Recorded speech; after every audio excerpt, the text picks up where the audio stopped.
Outubro, segunda-feira. Bem, outubro finalmente chegou e só faltam 30 dias para o Dia das Bruxas. Esse é o meu dia favorito. Mesmo com a mamãe dizendo que eu estou ficando velho para sair pedindo doces ou travessuras. O Dia das Bruxas também é o dia favorito do papai, mas por uma razão diferente.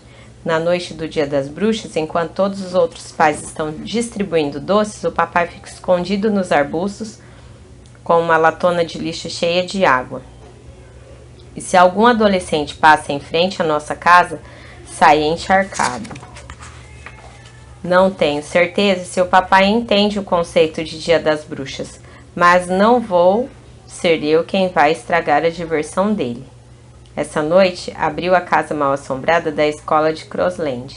Convenci a mamãe a levar eu e o Rowley. O Rowley apareceu lá em casa vestindo sua roupa de Dia das Bruxas do ano passado.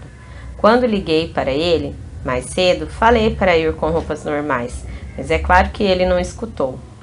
Tentei não me incomodar demais com isso, de todo jeito, nunca deixaram me ir na casa mal-assombrada de Crossland. E eu não ia deixar o Rowley estragar tudo. Roderick me contou tudo sobre a casa e já faz uns 3 anos que eu quero ir. De qualquer maneira, quando a gente chegou na entrada, comecei a pensar 2 vezes se eu queria entrar mesmo.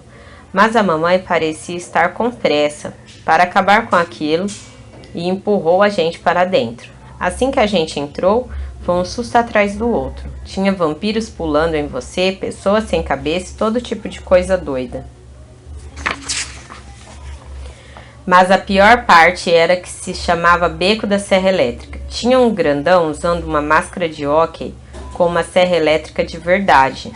O Roderick me disse que a serra elétrica tinha uma lâmina de borracha, mas eu não ia me arriscar. Bem, quando parecia que o cara ia pegar a gente, a mamãe interveio e nos salvou. Isso não é legal. Desculpa, senhora.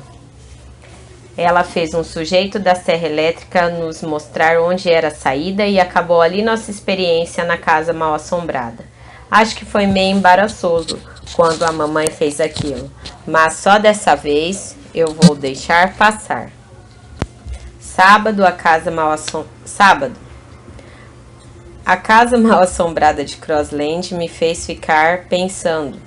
Os caras estavam cobrando 5 pratas a entrada e a fila dava a volta na metade da escola. Decidi fazer uma casa mal assombrada eu mesmo. Na verdade, tive que incluir Rowley no negócio, porque a mamãe não me deixou transformar nosso primeiro andar numa mansão mal assombrada.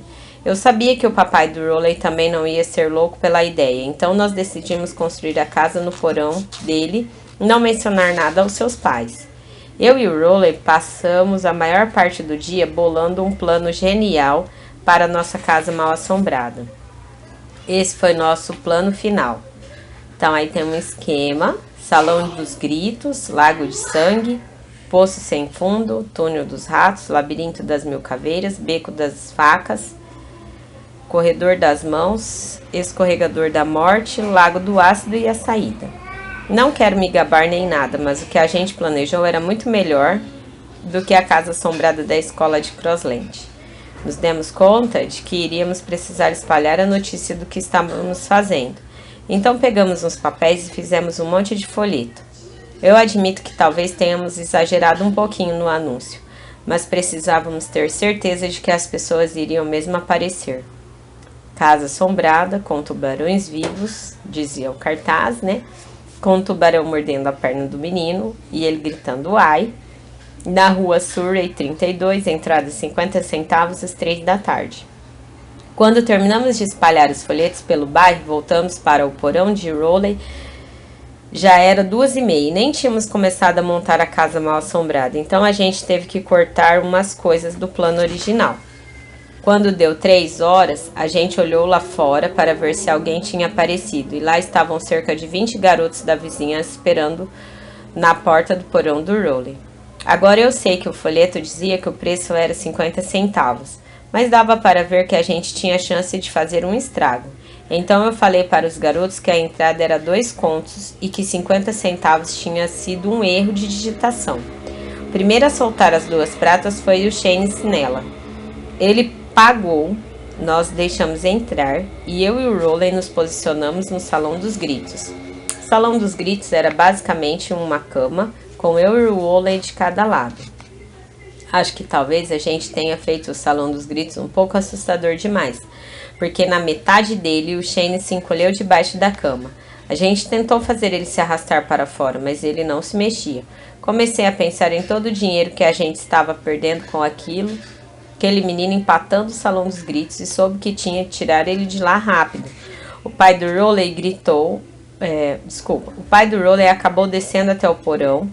Primeiro fiquei feliz em vê-lo, porque pensei que ele podia nos ajudar a tirar o Shane de debaixo da cama e a fazer a casa mal assombrada voltar ativa. Mas o pai do Rowley não estava muito afim de ajudar. Ele queria saber o que a gente estava fazendo e por que o Shane Sinella estava encolhido embaixo da cama. A gente contou que o porão era uma casa mal assombrada e que o Shane tinha pagado para a gente fazer aquilo com ele, mas o pai do Rowley não acreditou.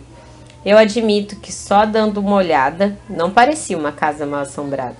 Tudo que a gente tinha tido tempo de montar era o Salão dos Gritos e o Lago de Sangue, que era só a velha piscina de bebê do Rowley com meio tubo de ketchup dentro.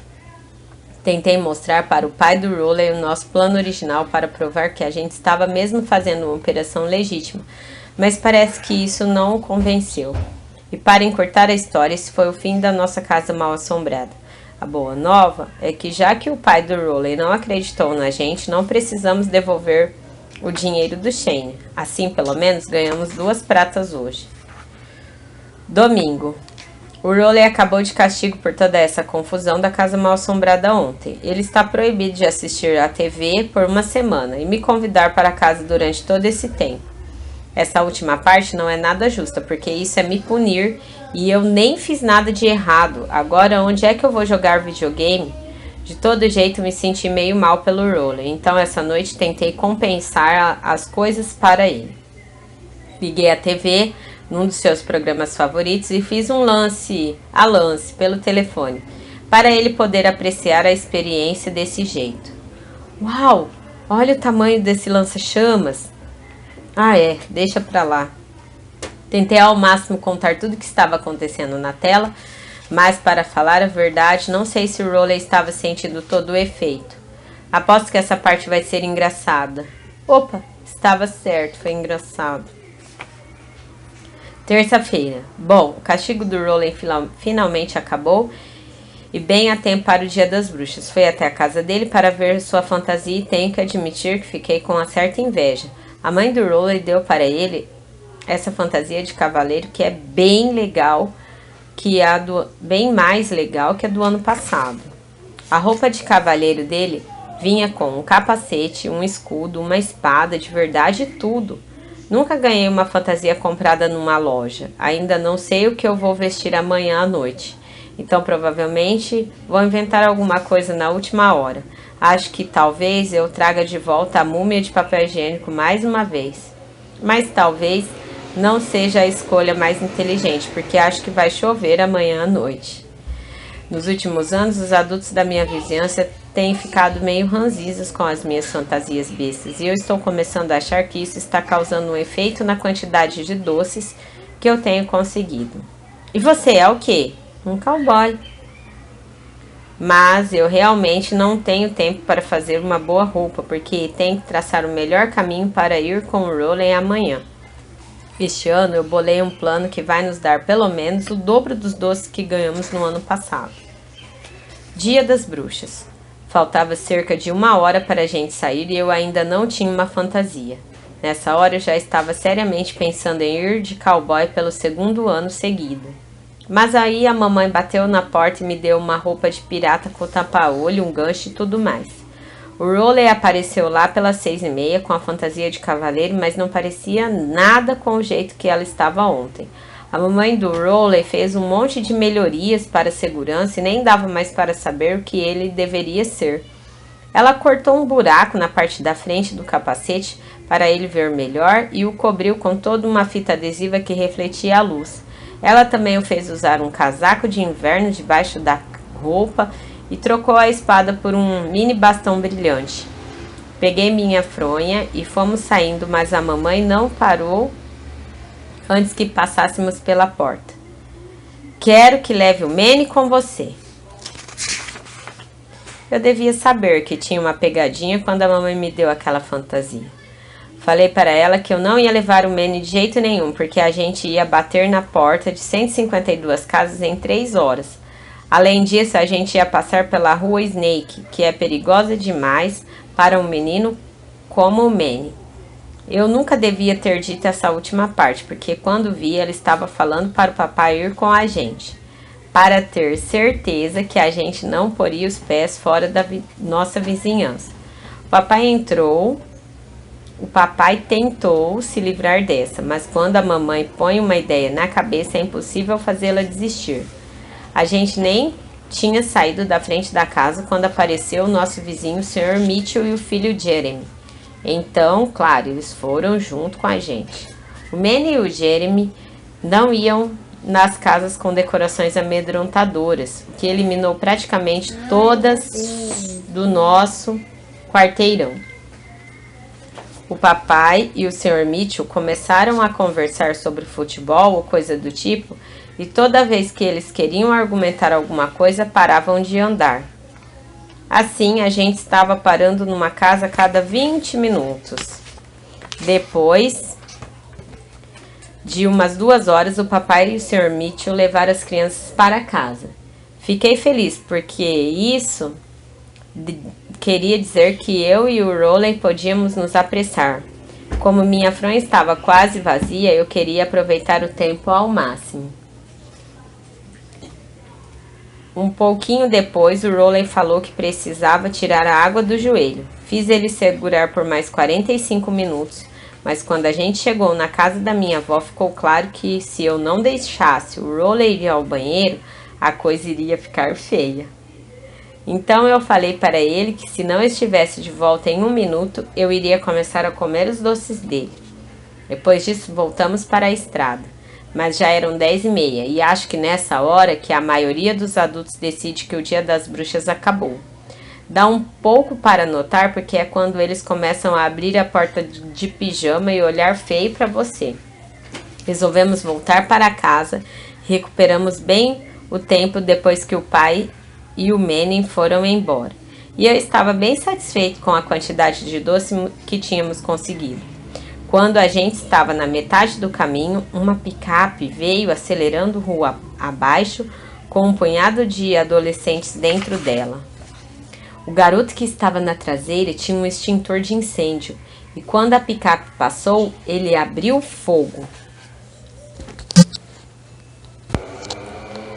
Tenho que dar crédito ao Rowley porque ele bloqueou uns 95% da água com seu escudo. Se não tivesse feito isso, todos os nossos doces teriam ficado ensopados. Quando a picape partiu, gritei uma coisa da qual me arrependi uns 2 segundos depois. Vamos chamar a polícia! O motorista pisou no freio, deu meia volta e eu e o Rowley saímos correndo, mas aqueles caras estavam bem na nossa cola. O único lugar seguro que eu pude pensar foi a casa da minha avó. Então a gente foi para lá, cruzando alguns quintais. Vovó já estava na cama, mas eu sabia que ela guardava uma chave sob o capacho na frente da porta. O capacho é o tapete. Assim entramos, olhei pela janela para ver se aqueles caras tinham seguido a gente e sem dúvida lá estavam eles. Tentei enganá-los para que fossem embora, mas eles não se mexiam. Bom, agora que estamos em casa, não podem mais nos pegar. Depois de um tempo, percebemos que os adolescentes iriam esperar a gente sair, então decidimos que iríamos ter de passar a noite na casa da vovó. Foi quando a gente começou a ficar petulante, fazendo uns sons de macaco para eles e tudo mais. Bom, eu pelo menos estava fazendo uns sons de macaco, o Rowley fazia uma espécie de som de coruja, mas acho que era o mesmo espírito. Liguei para a mamãe para avisar que a gente ia dormir na vovó, mas ela pareceu bem brava no telefone. Ela disse que eu tinha aula amanhã e que tínhamos que voltar para casa na mesma hora. Isso significa que a gente ia ter de correr. Olhei pela janela e dessa vez não vi a picape. Mas eu sabia que aqueles sujeitos estavam escondendo em algum lugar e só queriam atrair a gente para fora. Então a gente se esgueirou pela porta dos fundos, pulou a cerca da casa da vovó e correu até a rua Snake. Decidi que lá nossas chances eram melhores porque não tinha nenhuma iluminação. A rua Snake já é suficientemente assustadora, sem um bando de adolescentes caçando você. Toda vez que um carro aparecia, a gente pulava nos arbustos. Deve ter levado uma meia hora para andar 100 metros. Mas acredite se quiser, a gente chegou em casa sem ser pego. Nenhum de nós baixou a guarda até que chegássemos na frente da casa. Mas aí ouvimos um grito terrível e vimos uma onda gigante vindo na nossa direção. Cara, eu tinha esquecido completamente do meu pai e a gente pagou o preço por isso. Quando eu e Roland entramos em casa, espalhamos nossos doces na mesa da cozinha. As únicas coisas que pudemos salvar foram umas balas que estavam embrulhadas em celofane e as escovas de dente que o Dr. Garrison nos deu. Acho que no próximo dia das bruxas vou só ficar em casa e comer alguns chocolates do pote que a mamãe deixa em cima da geladeira.